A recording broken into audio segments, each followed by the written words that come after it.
Assalamualaikum warahmatullahi wabarakatuh. Pemirsa di mana saja Anda berada, bersyukur kehadirat Allah Subhanahu wa taala yang sampai pada saat ini masih menganugerahkan beribu kenikmatan kepada kita. Salawat dan salam mudah-mudahan senantiasa tercurahkan kepada baginda Nabiullah Muhammad sallallahu alaihi wasallam. Pemirsa di mana saja Anda berada, di dalam bulan Ramadan disebutkan bahwasanya Ramadan adalah bulan yang penuh berkah. Selain itu, bulan Ramadan juga bulan yang penuh dengan pahala. Dalam hadis Nabi Shallallahu Alaihi Wasallam disebutkan, kullu amali ibni Adam yudha'aful hasanah asyru amsalha ila sab'i mi'ati dhifin. Qala Allah azza wa jalla illa sauma fa innahu li wa ana ujzi bihi yad'u syahwatahu wa ta'amahu min ajli. Setiap amal yang dilakukan oleh anak Adam akan dilipat gandakan. Satu kebaikan akan dibalas atau akan dilipat gandakan dengan 10 sampai 700 kali lipat. Lalu Allah Subhanahu wa taala berfirman, kecuali puasa. Puasa itu untukku dan aku yang akan memberikan ganjarannya. Orang yang puasa meninggalkan syahwat serta makan karena aku semata. Setelah mendengarkan hadis tersebut, kita dapat mengetahui bahwasanya orang yang berpuasa itu diistimewakan oleh Allah.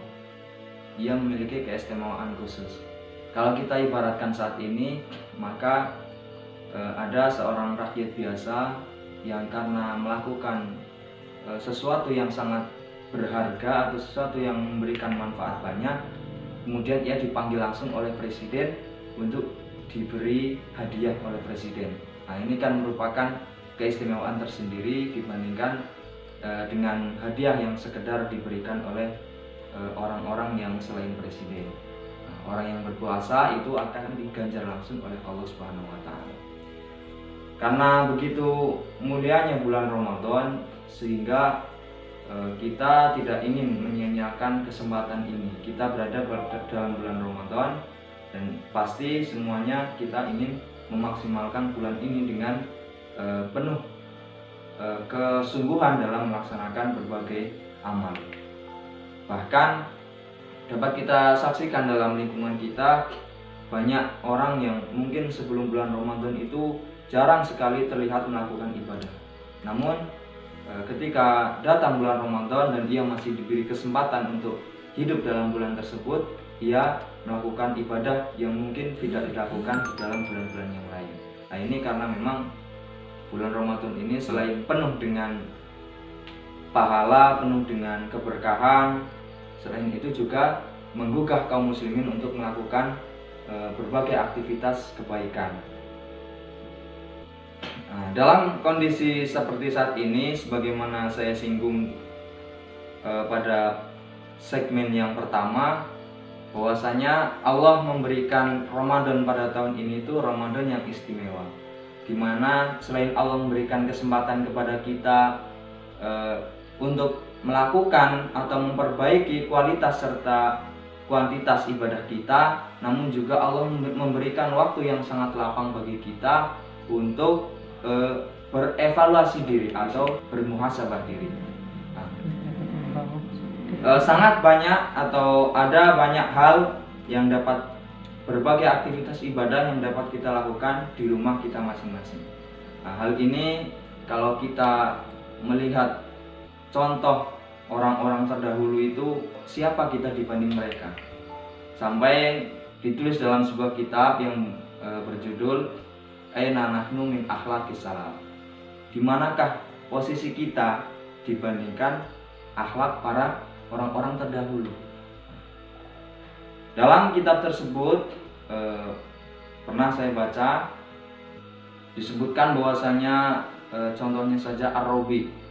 Ar-Rabi itu disebutkan dalam kitab tersebut, dia itu tidak pernah melakukan sholat sunnah di masjid kecuali sekali. Jadi ia melaksanakan sholat sunnah seluruhnya di rumah, kecuali sekali pernah ia melakukan sholat sunnah di masjid. Nah, ini membuktikan atau menunjukkan bahwasanya orang-orang terdahulu itu sangat berusaha untuk menyembunyikan amalan-amalan khusus yang dilakukannya. Atau selain itu, Ar-Rabi ini juga ketika ia sedang membaca Al-Quran, membaca mushaf Al-Quran, kemudian datang seseorang kepadanya, maka ia akan langsung menutup Al-Qurannya dan menyembunyikannya di balik pakaiannya. Ini karena ia tidak ingin amalan khusus yang ia lakukan itu diketahui oleh orang lain dan hanya ingin diketahui oleh Allah Subhanahu wa Ta'ala. Selain itu, misalkan saja Ali bin Al-Husain, ini dia itu ketika ingin memberikan sedekah kepada para fuqara, pada orang-orang fakir, maka ia menggendong kantong roti di punggungnya ketika malam hari. Lalu ia membagikan kue-kue tersebut kepada para fakir ketika malam hari, sehingga amalannya tersebut tidak diketahui oleh orang lain. Nah, amalan ini diketahui ketika Ali bin Al-Husain ini telah meninggal. Ketika para sahabatnya atau para kerabatnya itu memandikan jenazahnya, maka dilihat di punggungnya ada bekas hitam. Nah, ketika ditanya bekas apa ini, maka ini adalah ketika Ali bin Al-Husain masih hidup ini menggendong kantong yang ditaruh di punggungnya yang berisi roti untuk dibagikan kepada fakir miskin. Nah, pemirsa di mana saja Anda berada, dalam kondisi saat ini, setelah mengetahui kisah-kisah tadi, bukan berarti ketika kita melakukan kebaikan itu harus disembunyikan, bukan seperti itu. Akan tetapi setelah melihat akhlak para salaf itu, kita dapat mencontoh betapa murninya atau betapa ikhlasnya para salaf itu ketika melakukan kebaikan, tidak mengharapkan pujian dari orang lain, akan tetapi yang diharapkan adalah hanya ridho Allah semata.